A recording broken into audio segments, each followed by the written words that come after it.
Hi guys, welcome back to my channel Ansal TECHY Unboxing and Review.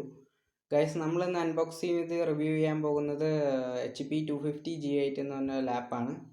അപ്പോൾ നമുക്ക് നേരെ വീഡിയോയിലേക്ക് പോകാം. അതിനു മുമ്പേ എൻ്റെ ചാനൽ ഇഷ്ടപ്പെട്ടാൽ സബ്സ്ക്രൈബ് ചെയ്യണം, എൻ്റെ വീഡിയോ ഇഷ്ടപ്പെട്ടാൽ ലൈക്ക് ചെയ്യണം. അപ്പോൾ ഗൈസ്, ഓക്കെ, നമുക്ക് വീഡിയോയിലേക്ക് പോകാം. Let's go.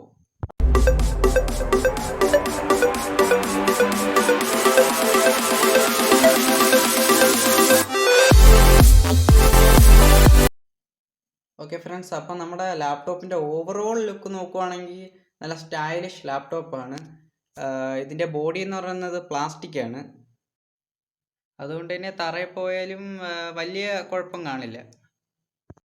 Okay friends, ഇടതുവശത്തായിട്ടൊരു Ethernet പോർട്ടുണ്ട്, ഒരു HDMI പോർട്ടുണ്ട്, ഒരു C പോർട്ടുണ്ട്, പിന്നെ ഇതൊരു ഓഡിയോ ജാക്ക് പോർട്ടും ഉണ്ട്.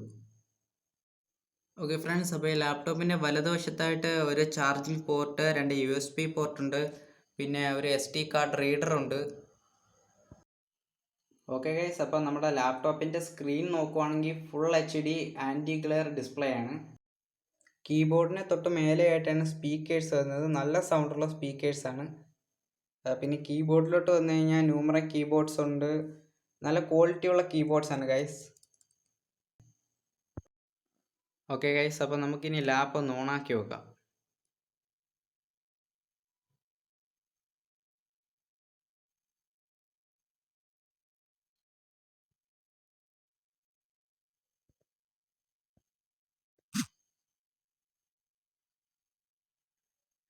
ഓക്കെ ഗൈസ്, അപ്പോൾ നമ്മളെ lap Intel i3 10th gen ആണ്.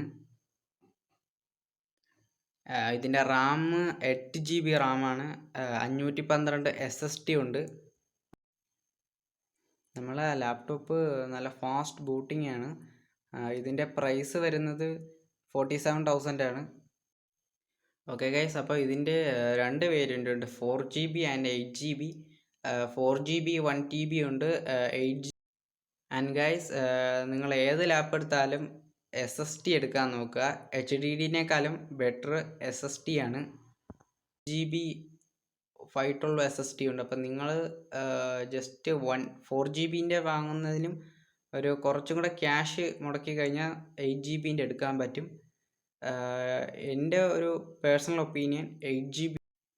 ഓക്കെ ഗൈസ്, അപ്പോൾ SSDനെ HDDനെ പറ്റി ഞാൻ പറഞ്ഞത് നിങ്ങൾ ജസ്റ്റ് ഒന്ന് യൂട്യൂബിൽ സെർച്ച് ചെയ്ത് നോക്കിയാൽ മതി, അതിൽ വീഡിയോസ് വരും.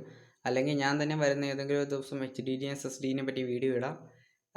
SSD ആണ് ബെറ്റർ എന്നാണ് എൻ്റെ ഒരു പേഴ്സണൽ ആയിട്ടുള്ള ഓപ്ഷൻ. നിങ്ങൾ അത് തന്നെ എടുക്കണം. GB ആണ് ബെറ്റർ എന്നാണ്. അപ്പം നിങ്ങൾ എടുക്കുമ്പം 8GB എടുക്കുക. ലാപ്പിൻ്റെ വെയിറ്റ് എന്ന് പറയുന്നത് 1.75 കിലോഗ്രാം ആണ്. ഇതിൻ്റെ ബാറ്ററി ബാക്കപ്പ് എന്ന് പറയുമ്പം 5 ഹവർ ഇൻ്റർനെറ്റ് യൂസ് ചെയ്യുമ്പം നമ്മൾ ഇൻ്റർനെറ്റ് യൂസ് ചെയ്യാതെയാണ് ഇത് ഉപയോഗിക്കുന്നതെങ്കിൽ ഏകദേശം ഒരു 7 to 9 ഹവേഴ്സ് വരെ ബാറ്ററി ബാക്കപ്പ് കിട്ടും. ഞാനിത് മൈജി എന്നാണ് വാങ്ങിയത്. മൈജിയിൽ ഓണം ഓഫറിനാണ് വാങ്ങിയത്. ഈ ലാപ്പും ഒരു എക്സ്റ്റേണൽ കീബോർഡ്, ഒരു എക്സ്റ്റേണൽ മൗസ്, ഒരു കൂളിംഗ് പാഡ്, പിന്നെ 1 year K7ൻ്റെ ആൻറ്റിവൈറസും കൂടെ ഫ്രീ കിട്ടിയായിരുന്നു. മൗസും കീബോർഡും വയർലെസ് ആണ്. Thank you guys, thanks for watching my video. Channel ഇഷ്ടപ്പെട്ടാൽ സബ്സ്ക്രൈബ് ചെയ്യുക, വീഡിയോ ഇഷ്ടപ്പെട്ടാൽ ലൈക്ക് ചെയ്യുക. Okay guys, see you in another video.